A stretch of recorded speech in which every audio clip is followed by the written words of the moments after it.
안녕하세요. 영선배입니다. 올해도 이제 곧 마무리되는데요. 2022년도에도 수많은 뉴스들이 있었습니다. 수많은 뉴스 중 이런 내용은 한번 이야기 드려도 좋을 것 같아서 오늘의 주제로 가지고 왔습니다. 최근 상장 폐지 기업의 사전 징후에 따른 시사점이라는 내용의 보도자료가 있었습니다. 오늘은 이 이야기를 잠시 해보겠습니다. 영선배의 해꿀팁 시작하도록 하겠습니다.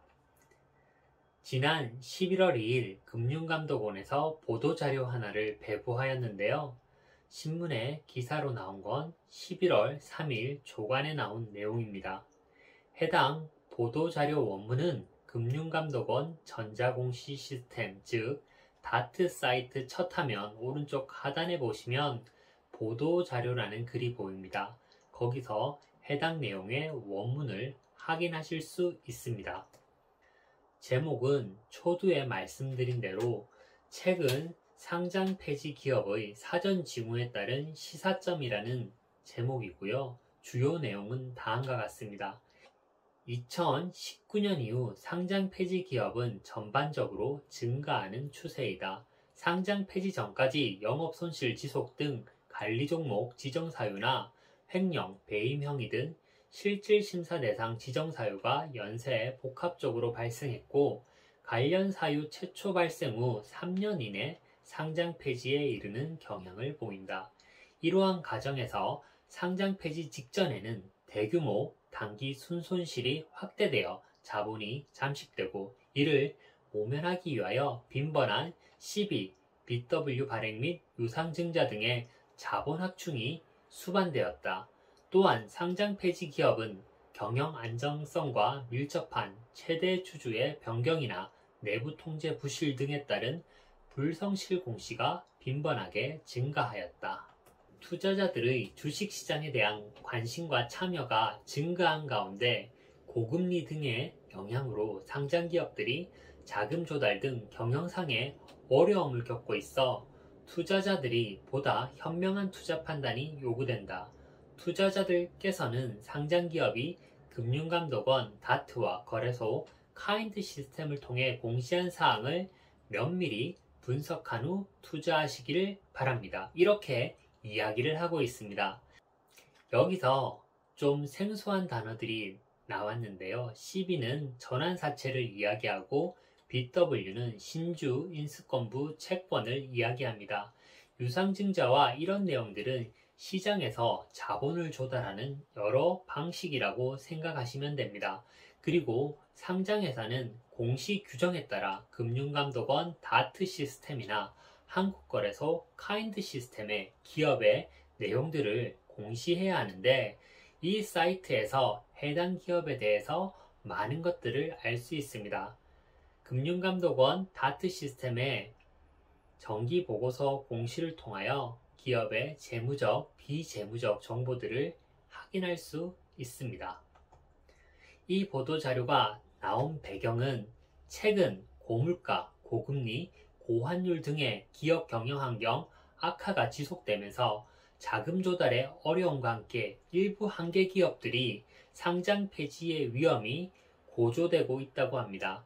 투자자들의 현명한 투자가 필요한 최근 상황에서 상장 폐지된 기업들의 현황과 재무적, 비재무적 특징들을 분석하였다고 합니다. 여기서도 생소한 단어가 하나 나오네요. 상장 폐지 제도에 대해서 잠시 이야기를 드리겠습니다. 상장 폐지는 해산이나 감사 의견 거절 등 형식 요건에 따른 상장 폐지와 특정 사유 발생 시 상장 적격성 실질 심사에 따른 상장 폐지로 구분됩니다.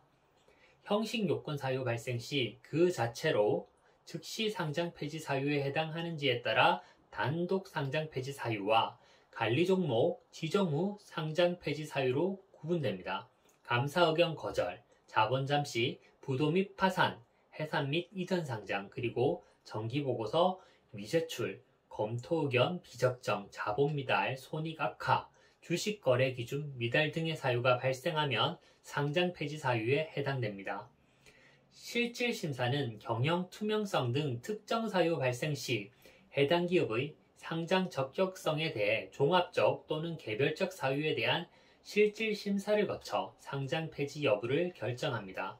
횡령, 배임 혐의, 회계 처리 위반, 내부 회계 관리제도 부실, 불성실 공시 등의 사유와 주된 영업 정지, 대규모 영업의 훼손 또는 5년 연속 영업 손실 발생 등의 사유가 발생하면 상장 폐지 사유에 해당됩니다. 상장 폐지 기업은 19년 이후 전반적으로 증가하는 추세이며 감사 의견, 비적정 등 형식 요건에 따른 상장 폐지가 실질 심사에 따른 상장 폐지의 3.7배 수준이며 전체 중 감사 의견, 비적정 사유가 과반 이상을 차지한다고 합니다. 회계 경영 투명성과 관련된 사유에 의해 상장 폐지의 비중이 증가하는 경향이 있다고 이야기하고 있습니다. 상장 폐지되는 대다수의 기업의 경우 여러 가지 관리 종목의 실질 심사 대상 지정 사유가 연쇄 복합적으로 발생하고 관련 사유 최초 발생 후 3년 이내 상장 폐지되는 경향을 보인다고 합니다. 지난번 주식회사 편에서 말씀드렸듯이 기업의 존재 목적은 장기적 용속을 위함도 있는데 이렇게 상장 폐지되고 사라지는 기업들이 현실에서는 많이 나오고 있습니다. 상장 폐지 기업들의 특징을 살펴보면 우선 재무적인 특징은 자기 자본 대비 대규모 단기 순손실이 점차 확대되고 이러한 결손 누적 확대로 인해 자본 잠식 상태에 직면하게 되는 기업 수도 증가하는 경향이 나타났다고 합니다. 그리고 유상증자 등 재무활동 등으로 조달한 현금 유입액을 타법인 주식 대여금 등 투자활동과 영업 악화에 따른 영업활동 현금 유출액에 지속적으로 이용하는 경향도 있다고 합니다.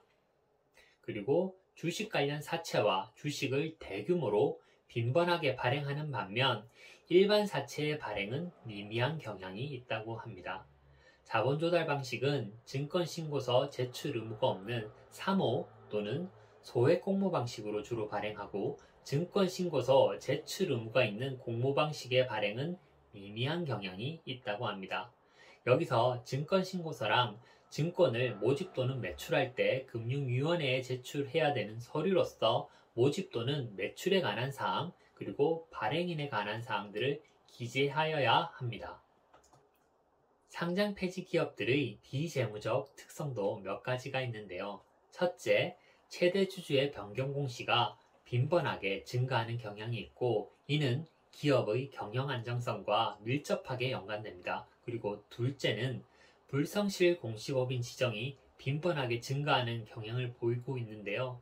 이는 기업의 인력 조직의 의식과 태도 그리고 전문성과 내부 통제의 부실에 기인한다고 할 수 있습니다. 지금 보도자료의 일부 내용을 말씀드렸는데요. 보도자료에는 이 보도자료의 시사점도 이야기하고 있습니다. 투자자들이 IPO 등 주식시장에 대한 관심과 참여가 증가한 가운데 최근 고금리 등 영향으로 상장기업들이 자금 조달 등 경영에 어려움을 겪고 있어 투자자들의 보다 현명한 투자 판단이 요구된다고 합니다. 그리고 보도자료는 이렇게 이야기를 합니다. 최근 상장 폐지 사유의 현황과 추세를 고려할 때 상장기업의 단순 외형상 계속 가능성뿐만 아니라 실질적 측면의 회계 경영 투명성에 대해서도 각별한 관심과 주의가 필요하다고 합니다. 상장기업이 다트 및 카인드 공시 시스템에 올리는 공지사항을 면밀히 보라고 이야기하면서 보도자료는 마무리됩니다. 2022년 저도 개인적으로 많은 글들을 읽었지만 이 보도자료를 11월 2일 공지된 그날 봤는데 내용이 좋다고 생각이 들어서 기억하고 있었습니다. 더 정확한 내용을 확인하시려면 다트 사이트에 접속하시면 확인이 가능합니다. 시간이 되시는 분들은 원문을 전체 읽어 보실 것을 권유드리겠습니다. 기업이 장기 번영 공동체가 되기 위해서는 여러 가지 요건들이 필요하지만 그 중에 가장 중요한 것 중 하나는 군기일학의 경영진이라고 생각합니다. 좋은 경영진은 어떻게 알아볼 수 있을까요? 어떻게 좋은 경영진인지 아닌지 알아볼 수 있을까요? 영선배 핵꿀팁 오늘은 여기서 마치겠습니다. 감사합니다.